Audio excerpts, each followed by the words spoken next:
Hello class tenth, मैं आपका Anoop sir. आज हम बात करने वाले हैं RD Sharma class tenth new session के अंदर, जिसके अंदर देखो प्रीवियस जो वीडियो अपने चैनल पे हैं उनके अंदर आरडी शर्मा समझाई हुई है, पूरी आरडी शर्मा तुम्हें पढ़ाई हुई है। फिर भी हमने सोचा कि नहीं, बच्चों को कुछ नई आरडी शर्मा की बुक आई है तो नए क्वेश्चंस का पैटर्न बना है और नई नई बातें और बताते हैं जो प्रीवियस वीडियो में नहीं बताई हुई थी, तो उन सभी बातों को इंक्लूड करके आपके लिए एक नया बेंच या बोल सकते हैं एक नया सोल्यूशन का सेट बनाया जा रहा है, जिसके अंदर आपको कंप्लीट आरडी शर्मा दोबारा पढ़ाई जाएगी। सारे कॉन्सेप्ट समझाए जाएंगे, हर एक बात बताई जाएगी। तो अगर आपने प्रीवियस वीडियो देखने हैं तो देख सकते हैं, नए वीडियो देखने हैं तो देखो। वीडियो पसंद आए तो लाइक करें, शेयर करें अपने दोस्तों के साथ। अब बात करते हैं क्वेश्चन नंबर 1 के साथ। देखो, क्वेश्चन नंबर 1 क्वाड्रेटिक पोलिनोमियल से रिलेटेड है, जिसमें मैं कह रहा है कि find the zeros of the following quadratic polynomials. अब जीरोज निकालने के लिए हम क्या क्या करते हैं वो सारी बातें मैं तुम्हें एक बार फटाफट रिवाइज करवाता हूँ। ऑब्वियसली तुमने क्लास 10 की एनसीईआरटी बुक में पढ़े होंगे, नहीं पढ़े तो कोई दिक्कत नहीं है। देखो बच्चा, आपके पास जो क्वाड्रेटिक पोलिनोमियल होगा वो इस शक्ल में होगा, a x square plus b x plus c. ठीक है, जिसमें 3 टर्म्स होती हैं। तो हम इसमें क्या करते हैं, मिडल टर्म स्प्लिटिंग मेथड लगाते हैं। अब ये भी तुमने क्लास 8 में पढ़ा है कि बच्चा अगर आप x प्लस ए को मल्टीप्लाई करते हैं x प्लस बी से, तो आपके पास यही क्वाड्रेटिक बनने की कोशिश करता है, जिसमें एक स्क्वायर की टर्म होगी, एक लीनियर की टर्म होगी, मतलब एक वेरिएबल की, और एक कांस्टेंट टर्म होगी। ये आपने क्लास 8 में पढ़ा है, आइडेंटिटी थी ये। अब मैं बात करता हूँ बच्चा, अगर पोलिनोमियल ऐसा नहीं है तो दूसरा कैसा होगा, ऐसा होगा a x square plus b x. या फिर तीसरा कैसा मिलेगा, ऐसा a x square plus c. यहाँ पे प्लस साइन नहीं मिलता है, माइनस साइन मैक्सिमम मिलता है 99%। तो हमें इस टाइप के जो हमारे पास क्वाड्रेटिक पोलिनोमियल होगा उसको सिंप्लीफाई कैसे करेंगे, हम इसमें से कुछ कॉमन लेंगे। एक्स के साथ कोई कांस्टेंट भी कॉमन आ सकता है, 1 आएगा या कोई नंबर आ जाएगा।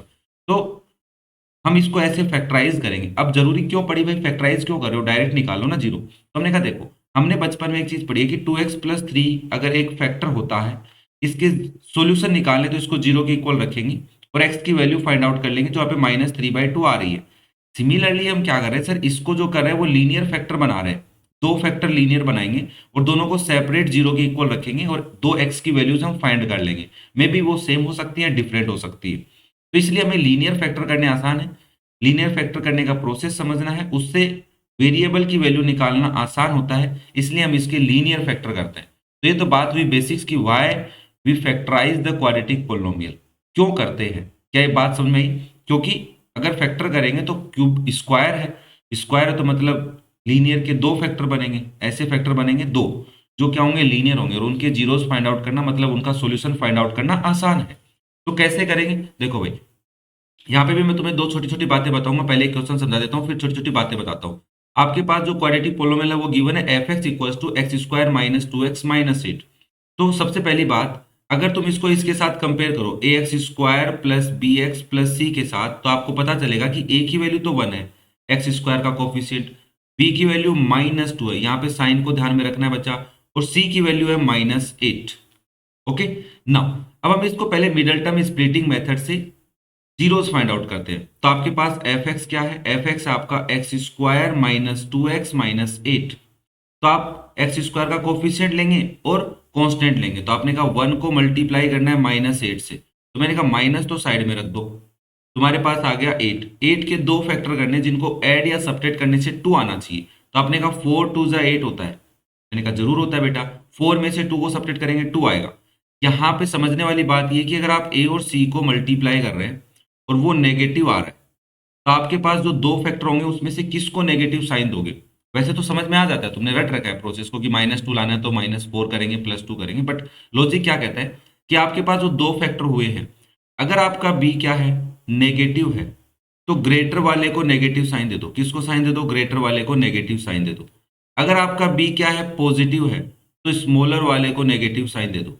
ये एक लॉजिक बैठ गया यहाँ पे, देख लो। अब तुम भाई देखो, आपका ए और सी नेगेटिव आया बच्चा, हाँ, तो हमने दो फैक्टर तो कर लिए। अब हमने बी को देखा, बी कैसा है भाई, नेगेटिव है, तो बी नेगेटिव है तो लॉजिक बैठा कि ग्रेटर वाले को नेगेटिव साइन, तो मतलब -4 होगा +2 होगा। क्या ये बात समझ में आई क्या? ऐसी छोटी छोटी बातें मैं सब बताता चलूंगा, टेंशन मत लो। तो आपने कहा ठीक है सर, इसको ऐसा लिख दो, x square -4x plus 2x minus 8। बच्चा इसको घर पे तुम सोल्व करोगे ऐसे लिखकर, x square plus 2x minus 4x minus 8, इनको तुम सोल्व करना, आंसर सेम आएगा। तो देखो कैसे करेंगे, सबसे पहले टू टर्म्स का पेयर बनाएंगे, यहाँ पे ये बना मतलब एक्स स्क्वायर के साथ एक्स का बनाना है, चाहे इसका बना लो चाहे इसका, कांस्टेंट का नहीं बनाना है, ठीक है ना, अदरवाइज फैक्टर नहीं होंगे, कॉमन नहीं बनेगा। नाउ आपने कहा कि पहली टू टर्म में से एक्स कॉमन आ रहा है तो एक्स माइनस फोर आएगा, और सेकेंड टू टर्म में से प्लस टू कॉमन आ रहा है तो एक्स माइनस फोर बनेगा। अब देखो मुझे तो पता था कि टू कॉमन आ रहा है, तुम्हें कैसे पता चलेगा कि टू कॉमन लेना है? तो उसका एक लॉजिक ही बैठता है बेटा कि जो पहला ब्रैकेट बना है, इस ब्रैकेट में एक्स के साथ कौन है, वन है, तो यहाँ पे एक्स के साथ क्या है, टू है, तो टू को वन बनाने के लिए टू कॉमन लेना पड़ेगा, और प्लस का साइन ही लेना है क्योंकि एक्स को प्लस का ही रखना है ब्रैकेट के अंदर। तो ये एक छोटा सा लॉजिक है, इसको समझते हुए चलो।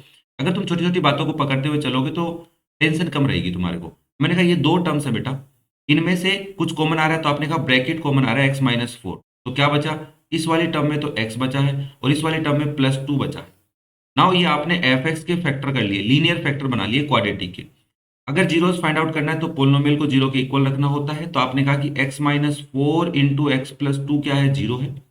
इसका मतलब ये है कि या तो x माइनस फोर जीरो है या फिर x प्लस टू जीरो है। तो आपने कहा ठीक है भाई, यहां से x की वैल्यू आ गई फोर और यहां से x की वैल्यू आ गई माइनस टू। क्या यहां तक बात क्लियर है? कोई भी छोटा सा डाउट हो, कोई बात नहीं समझ में आए तो कमेंट करके जरूर बताएं, और वीडियो पसंद आए तो लाइक करें और शेयर करें अपने दोस्तों के साथ। ठीक नाउ अब सुनो भाई, आपने दो फैक्टर करके जीरो निकाल लिए, एक जीरो को हम अल्फा लेंगे और दूसरे जीरो को हम क्या लेंगे, बीटा। आप किसी को भी ले सकते हैं, जरूरी नहीं है पहले वाले को अल्फा लेना होता है दूसरे वाले को बीटा, तुम्हारा मन करे उसको अल्फा बीटा ले सकते हो। अब हमारे को क्या करना है सर, जीरो तो फाइंड आउट कर लिए, find the zeros of the following quadratic polynomial and verify the relationship between the zeros and there coefficients. तो यहाँ पे देखो, सम ऑफ जीरोस जो होता है, सम ऑफ जीरोस वो क्या होता है, minus B by A, minus of B क्या है यहाँ पे, coefficient of X divide by coefficient of X square. तो मैं यहाँ पे लिख सकता हूँ कि अल्फा प्लस बीटा किसके इक्वल होता है बच्चा, माइनस बी बाई ए के। सम ऑफ जीरो है ना, तो अल्फा प्लस बीटा होगा। हमें वेरीफाई करना है कि अल्फा प्लस बीटा की value minus B by a के इक्वल आ रही है, तो पहले हम अल्फा प्लस बीटा कर लेते हैं बच्चा, जो तुम्हारा हो जाएगा फोर प्लस माइनस टू। तो आप इसको लिखेंगे फोर माइनस टू, जो कितना आ गया, टू आ गया। अब हम minus B by A calculate कर ले, तो माइनस बी की वैल्यू क्या है, माइनस टू, तो आपने लिखा माइनस टू, ए की वैल्यू क्या है, one, minus into minus plus two, नीचे वन है तो two by one is two. तो आपने लिखा भाई कि सर देखो अल्फा प्लस बीटा किसके इक्वल आ गया, माइनस बी बाय ए के इक्वल आ गया है, ये हमने वेरीफाई कर दिया है। सिमिलरली प्रोडक्ट ऑफ जीरोस हमें वेरीफाई करना है, प्रोडक्ट ऑफ जीरोस क्या होता है भाई, आप कहोगे सी बाय ए होता है। इस बात का मतलब ये है कि अल्फा इंटू बीटा की वैल्यू सी बाय ए वेरीफाई करनी है, तो आपने पहले अल्फा इंटू बीटा किया, तो आपने लिखा four multiply with minus two, तो ये हो गया माइनस एट।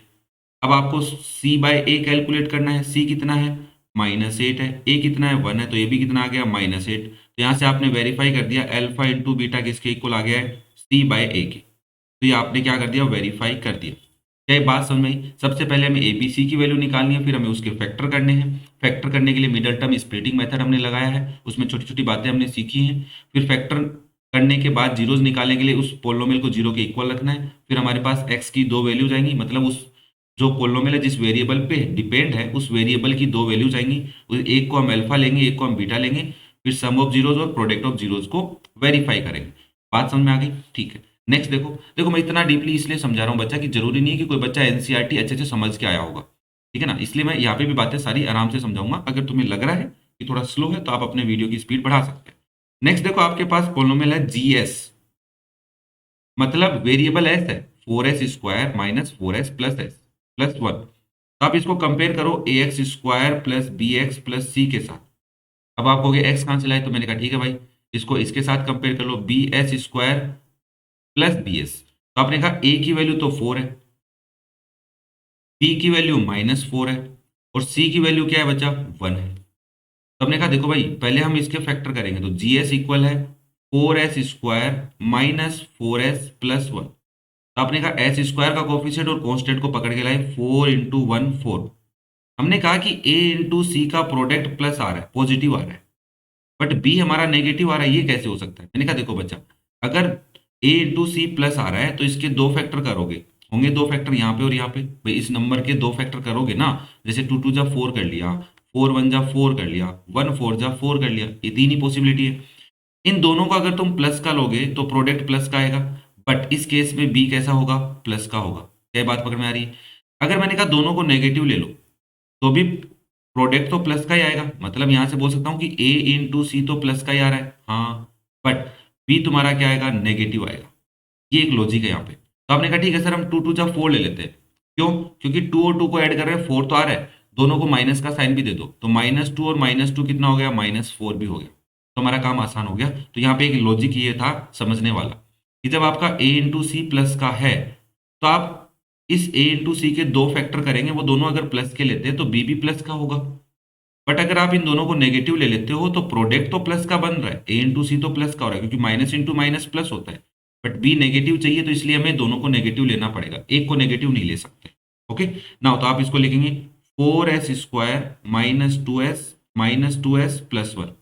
अब इसमें मैं तुम्हें दूसरा केस नहीं बना रहा क्योंकि दोनों सेम बनेंगे, 2s आगे पीछे लिखने से क्या लॉजिक है यहाँ पे। देखो बच्चा, फर्स्ट टू टर्म में से क्या कॉमन आ रहा है, 2 और s कॉमन आ रहा है, तो 2s -1 बचा। अब देखो दूसरे ब्रैकेट दो टर्म ये रही, इसमें से कॉमन क्या लें।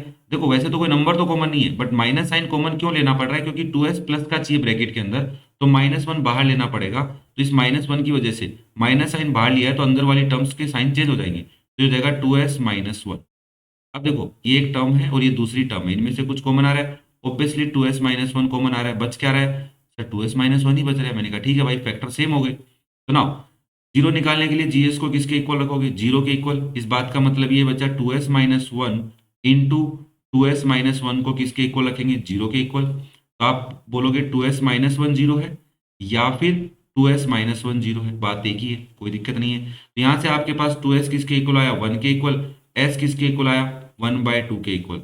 सिमिलरली यहाँ से 2s किसके इक्वल आया, 1 के इक्वल, s किसके इक्वल आया, 1/2 के इक्वल। तो आपने कहा ठीक है भाई, हम इसको अल्फा ले लेते हैं और इसको क्या ले लेते हैं, बीटा। वैसे सेम है अल्फा और बीटा, कोई दिक्कत नहीं है, ठीक है। अब हमें क्या करना है, वेरीफाई करना है zeros, relationship between the zeros and the coefficient of a quadratic polynomial. कैसे करते हैं भाई, सिंपल सा सर, ये तो कैसे कि अल्फा प्लस बीटा इक्वल होता है -b/a के। तो हम पहले अल्फा प्लस बीटा कैलकुलेट करेंगे, तो ये आएगा हाफ प्लस हाफ। तो तुम एलसीएम ले लो, अदरवाइज 1 होएगा इसका आंसर, तो 2, तो ये हो जाएगा 1 + 1, तो ये हो गया बच्चा 2/2। 2/2 कितना होता है, 1 होता है। माइनस b/a कैलकुलेट करना है, तो माइनस ऑफ b की वैल्यू -4, a की वैल्यू 4। ऊपर देखो माइनस इंटू माइनस क्या हो गया बच्चा, 4 हो गया, नीचे भी 4 है, 4/4 कितना आया, 1। तो आप यहाँ से बोल सकते हैं कि अल्फा प्लस बीटा हमारा वेरीफाई हो गया है -b/a के इक्वल। क्या हमने वेरीफाई किया है, हाँ ऑब्वियसली किया। अल्फा प्लस बीटा कैलकुलेट किया, -b/a कैलकुलेट किया, दोनों की वैल्यू सेम आ रही है। अब हमें वेरीफाई करना है alpha into beta, product of zero c/a के इक्वल होता है। तो पहले हम अल्फा इंटू बीटा कैलकुलेट करेंगे, तो आप कहेंगे 1/2 इंटू 1/2। फ्रैक्शन को मल्टीप्लाई कैसे करते हैं, numerator multiply numerator, denominator multiply denominator, तो 1 1 जा 1, 2 2 जा 4। c/a कैलकुलेट करोगे, c की वैल्यू 1 है, a की वैल्यू 4 है, तो देखो आप यहाँ से कि अल्फा इंटू बीटा की वैल्यू c/a के इक्वल आई है, ऑब्वियसली आई है। तो हमने वेरीफाई कर दिया कि अल्फा इंटू बीटा किसके इक्वल है, c/a के इक्वल है।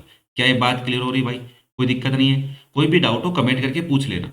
नेक्स्ट देखो थर्ड पार्ट, हमें कह रहा है कि आपके पास एक एच टी नाम का पोलिनोमियल है जिसमें वेरिएबल टी है, t² -15।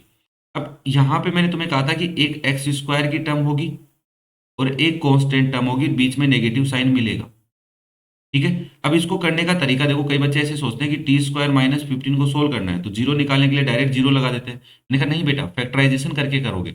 वैसे तो इसका आंसर t² = +15, और t की वैल्यू क्या आ गई, √15, प्लस माइनस आगे लगा दोगे, तो आप बोलोगे t की वैल्यू एक बार +√15 है और एक बार t की वैल्यू -√15 है। अगर तुम्हें समझ में नहीं आ रहा तो ऐसे कर सकते हो, बट ये गलत प्रोसेस है, ठीक है। क्यों? क्योंकि हमें फैक्टराइजेशन करके करना है बच्चा। तो हम क्या करेंगे, देखो सर हम इसको ऐसा लिखेंगे। पहली बात तो हम इसको कंपेयर करते हैं, किसके साथ करोगे, a t² plus bt plus c के साथ। t² का कोफिशिएंट यहाँ पे 1 है, तो a की वैल्यू 1 हो गई। t का कोफिशिएंट, सर t टर्म ही नहीं है, t टर्म नहीं है इसका मतलब b की वैल्यू 0 थी, तो हट गया वो। और c कांस्टेंट टर्म कितनी है, -15। क्या ये बात समझ में आई भाई सबको? मैं ये बात इधर हटा देता हूँ अब की बार।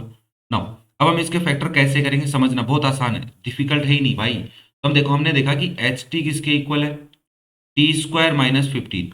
तुमने कहा t² तो ठीक है, इस 15 को किसका स्क्वायर लिखूं मैं यहाँ पे, तो आपने कहा कि सर ये तो t² हो गया, माइनस 15 को आप √15 का स्क्वायर लिख सकते हैं। देखो √a into √a will be a, पढ़ा है तुमने? कैसे? देखो इसको मैं ऐसा लिख सकता हूँ, अंडर रूट ए का स्क्वायर, हाँ लिख सकते हो। और अंडर रूट ए के स्क्वायर को मैं बोल सकता हूँ कि ए की पावर हाफ की पावर 2 है, और पावर पे पावर है तो पावर मल्टीप्लाई होगी, तो ए की पावर कितनी हो गई? हाफ इंटू 2, 2 से 2 कैंसिल, तो ए की पावर कितनी आ गई? 1। और ए की पावर 1 कितनी होती है बच्चा? ए। तो ये एक प्रोसेस है। तो हम ए को क्या लिख सकते हैं? अंडर रूट ए इंटू अंडर रूट ए, और अंडर रूट ए इंटू अंडर रूट ए का मतलब है अंडर रूट ए का स्क्वायर। तो मैंने कहा कि 15 को अंडर रूट 15 का स्क्वायर लिख सकते हैं। यहाँ पे एक आइडेंटिटी लग रही है, कौन सी बताओ भाई?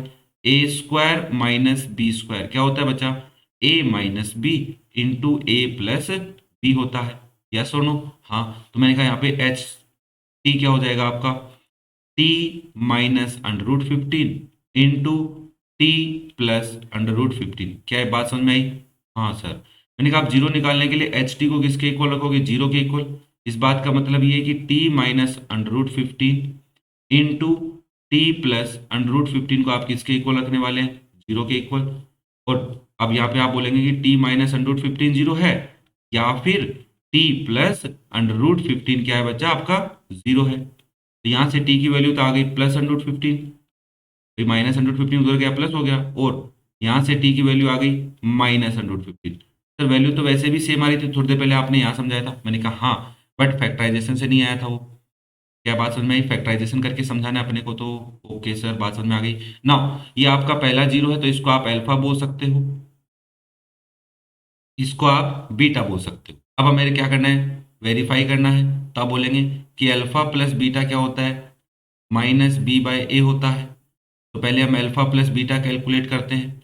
Under root 15 plus minus under root 15, bracket open करोगे तो under root 15 minus under root 15 कितना आ गया भाई? जीरो आ गया। ठीक है भाई। Minus B by A calculate करना है, तो आप लिखोगे minus of zero divide by 1। Zero को किसी से भी डिवाइड करो क्या आता है? जीरो। तो आपने यहाँ पे वेरीफाई कर दिया कि अल्फा प्लस बीटा किसके इक्वल आ गया? माइनस बी बाय ए के इक्वल आ गया है। क्या ये बात पकड़ में आई बच्चा? नाउ हमें अल्फा इंटू बीटा कैलकुलेट करना है, क्या होता है? सी बाई ए। वेरीफाई करो भाई। तो अल्फा इंटू बीटा करोगे तो क्या लिखोगे? Under root 15 multiply with minus under root 15। देखो प्लस इंटू माइनस माइनस, और अंडर रूट 15 को अंडर रूट 15 से करोगे तो क्या आएगा? 15। अब सी बाई ए कैलकुलेट करो, तो सी कितना है? माइनस 15, ए कितना है? 1, तो आंसर आ गया माइनस 15। तो आपने कहा कि सर देखो अल्फा इंटू बीटा किसके इक्वल आया है? सी बाई ए के। तो इसका मतलब हमने वेरीफाई कर दिया कि product of zeros c by a के इक्वल आते हैं। तो ये था बच्चा आपका पार्ट नंबर 3। नेक्स्ट देखो पार्ट नंबर 4। एफ एक्स क्या है? 6x square minus 3 minus 7x। हमने कहा यार ये अच्छे से नहीं लिखा हुआ, मतलब ऐसा होता है ना, ए एक्स स्क्वायर होता है, फिर बी एक्स होता है, फिर सी होता है, मतलब जनरल फॉर्म में नहीं है। तो हमें इसको पहले जनरल फॉर्म में लिखना पड़ेगा। तो आप लिखेंगे कि एफ एक्स किसके इक्वल है? 6x square minus 7x minus 3। कई बार बच्चे गलती क्या करते हैं, इस माइनस 7x को आगे लिखने चक्कर में प्लस लिख देते हैं। बेटा जी वो इक्वल के इधर और उधर ले जाते हो तब साइन चेंज होते हैं। ये एक ही साइड में मैंने आगे पीछे लिखा है इनको। क्या बात पकड़ में आई क्या? अब इसको कंपेयर करो a x square plus b x plus c के साथ। तो आप बोलेंगे देखो सर यहाँ पे ए की वैल्यू तो 6 है, मैंने कहा ठीक है, बी की वैल्यू माइनस 7 है, और सी की वैल्यू क्या बचा? Minus 3। Middle term splitting method लगाते हैं, तो आप लिखेंगे एफ एक्स इक्वल्स टू, देखो सर 6 को माइनस 3 से मल्टीप्लाई करना है। तो पहली बात तो दिमाग में क्या आई कि सर ए और सी नेगेटिव आया है, ओके। बी कैसा है? बी भी नेगेटिव आया है, नेगेटिव चाहिए तो मतलब ग्रेटर वाले को क्या साइन देना पड़ेगा? ग्रेटर वाला विल बी नेगेटिव। तो हमने कहा 18 है। अब देखो या तो तुम मल्टीप्लाई करो या फिर 6 के टुकड़े कर लो ना। यहाँ पे 6 क्या बनेगा? 2 3 जा 6 और एक 3 यहाँ पे है ही। मुझे 7 लाना है, तो मैंने कहा 3 3 जा 9 में से 2 हटाऊंगा तो 7 आएगा, क्योंकि एक साइन नेगेटिव का है। क्या बात पकड़ में आई क्या? बी और ए नेगेटिव है, ए और सी का प्रोडक्ट नेगेटिव, बी नेगेटिव था। बोले कि सर जब दोनों नेगेटिव हैं तो एक साइन नेगेटिव मिलेगा तो ऑटोमेटिक दूसरा कैसा होगा? पॉजिटिव होगा। तो डिफरेंस करने से ही बी आया होगा। ये बात दिमाग में कैलकुलेशन करनी है। जिसको आता है उसको इजी लग रहा है कि यार क्या सर क्या समझा रहे हो, जिसको नहीं आता उसके लिए समझा रहा हूँ भाई। तो आपने कहा ठीक है सर ये 9 हुआ, ये 2 हुआ, तो माइनस का 9 होगा प्लस का 2 होगा। क्यों? क्योंकि बी नेगेटिव चाहिए तो ग्रेटर वाले को नेगेटिव साइन देंगे, नॉर्मल सी बात है। तो आपने कहा ठीक है सर लिख दो। मैंने कहा मैं इसको ऐसा लिख सकता हूँ क्या? 6x square minus 9x plus 2x minus 3। Sir आप लिखने को तो इसको ऐसा भी तो लिख सकते थे, 6x square plus 2x minus 9x minus 3। मैंने कहा जरूर तुम इसकी प्रैक्टिस करना, मैं तुम्हें ये समझा देता हूँ। ठीक है, तो देखो कैसे करेंगे। पहली टू टर्म में से क्या कॉमन आ रहा है, 6 और 9 में से 3 कॉमन आया, एक्स स्क्वायर और एक्स में से एक्स कॉमन आया, तो यहाँ पे बचा 2x माइनस 3। हमने कहा देखो 2x और यहाँ पे भी 2x है, प्लस का ही है तो +1 कॉमन ले लेते हैं। मैं दूसरे वाला इरेज कर रहा हूँ, तुम घर पे प्रैक्टिस करना इसकी, जरूर करना और कमेंट करके बताना कि सही आया कि नहीं आया। तो आपने जब 1 कॉमन लिया तो 2x माइनस 3 आएगा। अब इन दोनों टर्म में से इस वाली टर्म में और इस वाली टर्म में ब्रैकेट कॉमन आ रहा है, 2x माइनस 3 आ रहा है, बचा क्या 3x प्लस 1। कई बार तुम्हें ऐसे याद करवाया जाता है कि ब्रैकेट को एक जगह लिख दो और बची हुई टर्म्स को एक जगह लिख दो, बट प्रोसेस भी समझ लिया करो भाई, 10th क्लास में हो गए तुम, अब समझने की आदत डालो। तो आपने कहा सर देखो जीरो फाइंड आउट करने के लिए एफ एक्स को जीरो के इक्वल रखना पड़ेगा, तो इसका मतलब है 2x minus 3 into 3x plus 1 zero के इक्वल है। तो मैं यहां से बोल सकता हूं कि 2x माइनस 3 जीरो है या फिर 3x प्लस 1 जीरो है। ओके, नाउ यहां से 2x इक्वल आया 3 के और x की वैल्यू आ गई 3/2। ओके, यहां से 3x इक्वल आया -1 के और x इक्वल आ गया -1/3 के। आप बोलोगे एक अल्फा है और ये हमारा बीटा है, अल्फा बीटा आ गए, जीरोस फाइंड आउट हो गए, रिलेशन निकालो अब इनके बीच में। तो सम ऑफ जीरोस किसके इक्वल होता है बच्चा, -b/a के प्रोडक्ट ऑफ जीरो किसके इक्वल होता है, अल्फा इंटू बीटा c/a के। तो आप बोलेंगे देखो अल्फा प्लस बीटा -b/a के इक्वल होता है, तो पहले हम अल्फा प्लस बीटा की वैल्यू निकालेंगे जो आएगी 3/2 प्लस -1/3। मैंने कहा एक बार तो ऐसा लिख दूं इसको 3/2 -1/3, क्योंकि प्लस इंटू माइनस माइनस। अब इनका ले लेते हैं एलसीएम, तो 3 2 जा 6 आ गया, 2 का डिवाइड 3 टाइम तो 3 3 जा 9 माइनस 3 का डिवाइड 2 टाइम 2 1 जा 2, तो आंसर आ गया 7/6। क्या बात क्लियर है सबको? अरे कोई दिक्कत तो नहीं है किसी को? हो तो बता तो दियो कम से कम ना। मैंने कहा -b/a कैलकुलेट करो भाई, तो आपने कहा माइनस ऑफ b की वैल्यू है -7 और a की वैल्यू कितनी है 6, तो आंसर आ गया 7/6। आपने कहा ये तो सेम आ गया, मैंने कहा ठीक है यही तो लिखना था कि अल्फा प्लस बीटा किसके इक्वल आता है, -b/a के इक्वल होता है। तो हमने वेरीफाई कर दिया। अब आप करोगे अल्फा इंटू बीटा क्या होता है, c/a। तो पहले अल्फा इंटू बीटा निकालो भाई, तो आपने कहा 3/2 मल्टीप्लाई विथ -1/3, 3 से 3 कैंसिल हो गया, तो आंसर आया -1/2। c/a कैलकुलेट करोगे तो c की वैल्यू -3, a की वैल्यू 6, 3 1 जा 3, 3 2 जा 6, तो ये भी आ गया -1/2। तो आपने कहा अल्फा इंटू बीटा किसके इक्वल आ गया, c/a के, तो ये भी वेरीफाई हो गया। ओके, तो ये था पार्ट नंबर 4। नेक्स्ट देखो पार्ट नंबर 5। देखो दो पार्ट्स बचे हैं, फिफ्थ और सिक्स्थ पार्ट, दोनों में एक प्रोसेस है उसको समझना पड़ेगा। कैसे सर? मैंने कहा देख बच्चा, अभी तक हम देख रहे थे कि जो कोफिशिएंट्स थे वो एक इंटीजर आ रहे थे, बट यहाँ पे रेशनल नंबर आ गए। तो अब एक तो ये करें कि हम डायरेक्ट रेशनल नंबर लेके क्वेश्चन को सोल्व करें, या फिर इसको थोड़ा सा मॉडिफाई कर लेते हैं। मैंने कहा कैसे करोगे? देख बच्चा, क्यू वाई आपको गिवन है, वाई वेरिएबल है, तो सबसे पहले इन तीनों टर्म्स का एलसीएम ले लो, क्या आ गया 3, क्योंकि इसके नीचे 1 लगा सकते हैं। अब 1 का डिवाइड 3 में 3 टाइम तो ये हो गया 21y², है ना, माइनस इसके नीचे 3 है तो ये तो 11y रहेगा, और इसके नीचे 3 है तो ये 2 ही रहेगा। तो आप इसको थोड़ा ऐसा लिख सकते हो 1/3, बचा क्या अंदर 21y² -11y -2। ये आपने इसको थोड़ा सा मॉडिफाई कर लिया। अब हम इसके जीरोज निकाल लेंगे, इसके फैक्टर कर लेंगे, फिर इसके जीरो निकाल लेंगे। अब देखो ध्यान से, अगर तुम्हें यहाँ पे ए बी सी की वैल्यू चाहिए तो आप इसको कंपेयर किसके साथ करोगे, ax² प्लस बी वाई लिख दूं यहाँ पे, ठीक है, लो तुम्हारा मन रखने के लिए वाई लिख देता हूँ, ay² by प्लस सी के साथ। तो आपने कहा a की वैल्यू तो है 7, बी की वैल्यू क्या है -11/3, और सी की वैल्यू क्या है बच्चा -2/3।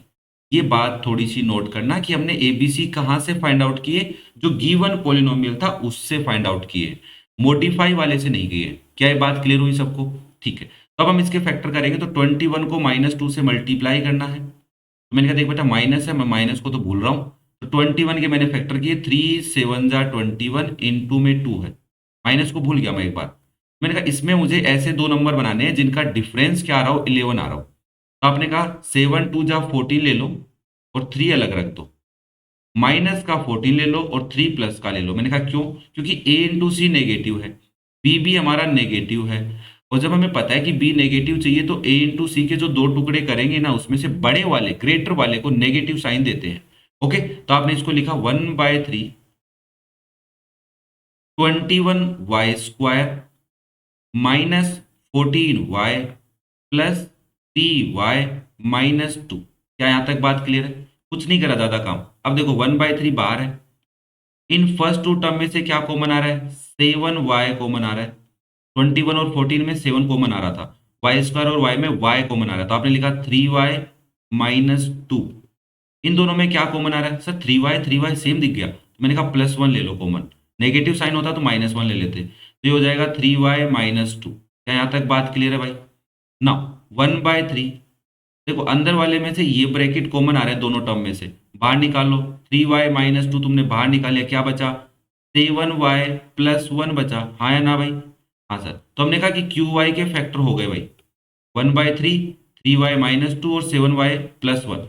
अब हम इसको किसके इक्वल रखेंगे? जीरो के इक्वल रखेंगे। क्या ये बात क्लियर हो रही भाई? जीरो के इक्वल क्यों रखेंगे? सर जीरो निकालने हैं ना, फैक्टर तो कर लिए बट जीरो निकालने पड़ेंगे ना, तो हम लिखेंगे QY must be equal to 0 for the zeros. इसका मतलब यहाँ पे मैं लाइन ड्रॉ करके लिख देता हूँ, आप लिखेंगे 1/3 into 3y-2 into 7y+1 equal है 0 के। अब देखो एक बच्चा तो ऐसे कर रहा है कि 1/3 को अंदर मल्टीप्लाई कर रहा है, नहीं करना भाई, तीन चीजें मल्टीप्लाई में है, तुम इसको 0 के अंदर भेज सकते हो। पहली बात ऐसा भी लिख सकते हो कि 1/3 नॉट इक्वल्स टू 0 होगा, क्योंकि ये कांस्टेंट नंबर है, बट मे बी 3y-2 0 हो सकता है, और 7y+1 0 हो सकता है। क्या ये बात पकड़ में आई? हमें वेरिएबल से मतलब है, तो ये तो 0 नहीं हो सकता। तुम कहीं पे देखोगे तो तुम्हारे को ये 0, ये 1/3 दिखेगा ही नहीं, क्योंकि वो 0 के पास भेज देते हैं। बट यहाँ से हम लॉजिक बना रहे हैं कि सर तीन चीजें मल्टीप्लाई में वो 0 हैं, इसका मतलब ये कि 1/3 तो 0 नहीं हो सकता, ये वाला ब्रैकेट 0 हो सकता है, या फिर ये वाला ब्रैकेट 0 हो सकता है, तो इसका लॉजिक ही नहीं है, इसको हटाओ। तो आपने कहा यहाँ से 3y किसके इक्वल आया? 2 के, और y किसके इक्वल आया? 2/3 के। यहाँ से 7y किसके इक्वल आया? -1 के, और y किसके इक्वल आया? -1/7 के। तो आपका अल्फा कितना हो गया भाई? अल्फा हो गया 2/3, और बीटा कितना हो गया? बीटा हो गया -1/7। ओके, अल्फा बीटा हमने फाइंड आउट कर लिए, रिलेशन वेरीफाई करते हैं। तो मैंने कहा देख बच्चा, ए की वैल्यू तो 7 है, दिख रही है, हाँ। बी की वैल्यू कितनी है? -11/3 है, ओके। सी की वैल्यू कितनी है? -2/3 है, और अल्फा बीटा हमने कैलकुलेट किए 2/3 और -1/7, तो अल्फा है 2/3 और बीटा कितना है? -1/7। हम सबसे पहले क्या वेरीफाई करेंगे कि अल्फा प्लस बीटा किसके इक्वल होता है? -b/a के। तो आपने कहा कि अल्फा प्लस बीटा निकाल लो, मैंने कहा अभी निकालते हैं। 2/3 प्लस -1/7, तो मैं इसको ऐसा लिख सकता हूँ, 2/3 -1/7। आपने कहा जरूर, मैंने कहा एलसीएम ले सकते हैं, 21 आएगा, 7 2 जा 14 -3, तो आंसर आ गया 11/21। अब आपको -b/a कैलकुलेट करना है, तो -b कितना है? तो -11/3 है, और डिवाइड में a कितना है? 7 है। अब देखो ये जो 3 है नीचे आएगा कैसे? देखो भाई, अगर आप a/b को c से डिवाइड कर रहे हैं, फ्रैक्शन को एक नंबर से डिवाइड कर रहे हैं, तो इसको फ्रैक्शन बनाओ, तो आप इसको लिख सकते हैं a/b इंटू इसका रेसिप्रोकल 1/c, तो ये बन गया a/b इंटू c। मतलब ये जो b होता है नीचे आ जाता है, तो उसी प्रोसेस के अकॉर्डिंग समझा रहा हूँ साथ में पूरा लॉजिक, तो मैं लिख सकता हूँ क्या कि माइनस, यहाँ पे लाइन ड्रॉ कर लेते हैं, कि -b/a किसके इक्वल हो जाएगा? ये हो जाएगा +11, क्योंकि माइनस इंटू माइनस प्लस हो गया, नीचे आ जाएगा 3 इंटू 7, तो आप लिखेंगे 11/21। आपने देखा कि अल्फा प्लस बीटा 11/21 आ रहा था, -b/a भी 11/21 आया, तो आप लिख सकते हैं कि अल्फा प्लस बीटा किसके इक्वल आ गया? -b/a के। क्या आपने वेरीफाई कर दिया? कर दिया सर। मैंने कहा ठीक है, अल्फा इंटू बीटा c/a होता है, तो आपने पहले अल्फा इंटू बीटा कैलकुलेट किया, तो वो आया 2/3 multiply with -1/7, numerator multiply by numerator -2, denominator multiply by denominator 21। c/a calculate करो, तो अगेन -2/3, ये c है, डिवाइड बाय a कितना है? 7, 3 नीचे आ जाएगा, तो आप लिखेंगे -2 डिवाइड बाय 3 इंटू 7, तो आप इसको लिख सकते हैं -2 डिवाइड बाय 21। देखो अल्फा इंटू बीटा और सी बाई ए इक्वल आया, तो आप लिखेंगे कि अल्फा इंटू बीटा वेरीफाई हो गया है सी बाई ए के इक्वल। तो हमने relationship between zeros and coefficients में कर दिया, वेरीफाई कर दिया ना relationship between zeros and coefficient. Similarly sixth part भी आपके पास ऐसे ही गिवन है कि 5x एक पोलिनोमियल है जो 2x square plus 7/2x plus 3/4 है। तो सबसे पहले a की वैल्यू बता दो भाई फटाफट। तो आपने कहा 2 है, मैंने कहा वेरी गुड। b की वैल्यू, x का कोफिशिएंट 7/2, c की वैल्यू 3/4। क्या हम डायरेक्ट सोल्व करेंगे? नहीं, पहले इसको सिंप्लीफाई करेंगे। तो आप लिखेंगे कि 5x किसके इक्वल हो जाएगा, एलसीएम ले लो 4 आएगा, 2 और 4 है ना। तो ये पहले वाला तो हो गया 8x स्क्वायर, ये दूसरे वाला 2 का डिवाइड 2 टाइम तो 14x हो गया प्लस 3। तो हम इसको 1/4 बाहर निकाल लेते हैं, तो हमारे पास बचेगा 8x square plus 14x plus 3। अब हमें क्या करने हैं, फैक्टर करने हैं सर इसके। कैसे करेंगे, मिडल टर्म स्प्लिटिंग, 8 इंटू 3 हो जाएगा, बीच में भी प्लस है बाहर भी प्लस है, क्या बात सारी प्लस में चल रही है? Yes sir. मैंने कहा ठीक है भाई, 8 के फैक्टर कर लिए मैंने, 2 2 जा 4 2 जा 8 इंटू 3, मुझे 14 लाना है।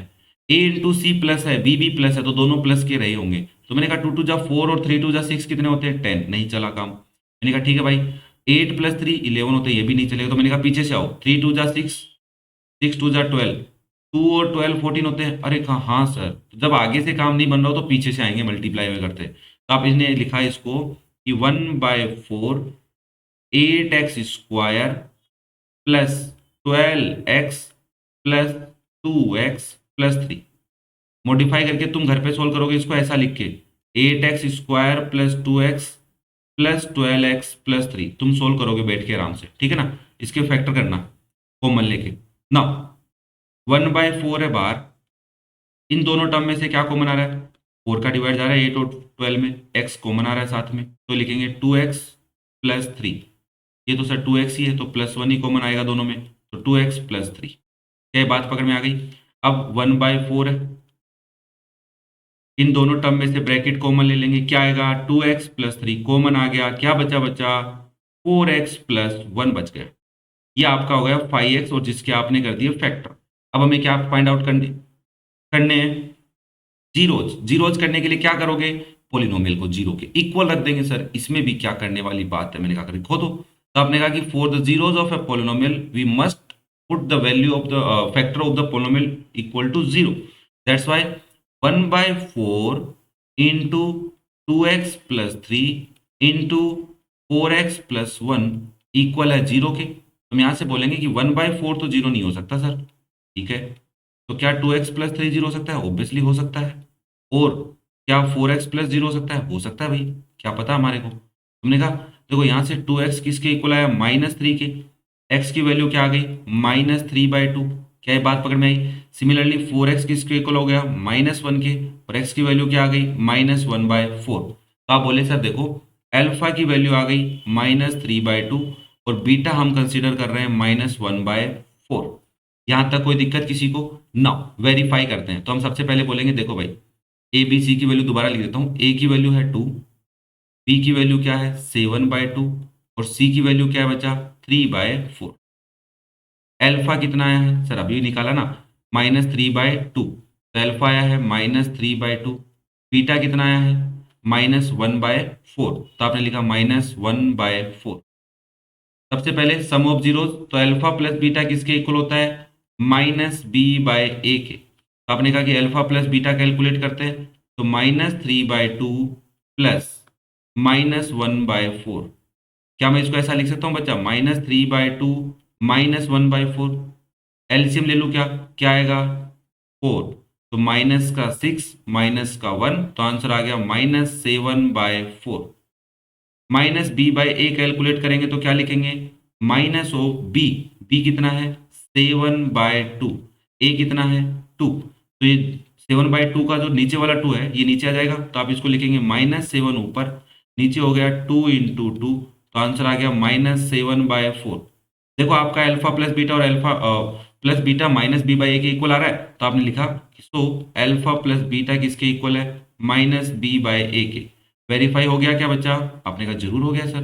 मैंने कहा अब क्या करें, आपने कहा कि प्रोडक्ट ऑफ जीरोस इक्वल होता है सी बाई ए के, ये वेरीफाई कर दो। मैंने कहा अल्फा इंटू बीटा किसके इक्वल होता है, सी बाई ए के। तो पहले हम अल्फा इंटू बीटा कैलकुलेट कर लें क्या, तो आपने कहा -3/2 मल्टीप्लाई विथ -1/4, कट तो नहीं रहा है कुछ, तो -3 को -1 से मल्टीप्लाई +3, 2 को 4 से 8, सी बाई ए कैलकुलेट करो भाई। तो आपने कहा सी की वैल्यू है 3/4 डिवाइड बाई ए की वैल्यू कितनी है भाई 2, तो ये 4 नीचे आएगा तो आप लिखेंगे 3 डिवाइड बाय 4 इंटू 2, तो हो गया 3/8। देखो अल्फा इंटू बीटा और सी बाई ए इक्वल आए हैं, तो आपने लिखा कि अल्फा इंटू बीटा किसके इक्वल है, सी बाई ए के। अब ये जो सारी बातें थी ये आपने एनसीईआरटी में भी पढ़ी थी, बट फैक्टराइजेशन करने का जो प्रोसेस है उसको समझना था, इसलिए आरडी शर्मा में भी गिवन है। भाई देखो सारी बातें एनसीईआरटी की तो रहेंगी ना, बट एडवांस बातें अब धीरे धीरे आगे आएंगी, तो उससे पहले मैंने भी इन चीज़ों को बड़े आराम से तुम्हें समझाया है। इनको समझना, कोई दिक्कत हो तो कमेंट करके पूछना, वीडियो पसंद आ रहे हो तो लाइक करना, शेयर करना। तो ये हम नई आरडी शर्मा जो बुक है उसके सॉल्यूशन धीरे धीरे कंप्लीट करेंगे। बस आपका प्यार और सपोर्ट ऐसे ही बनाए रखना। Thank you.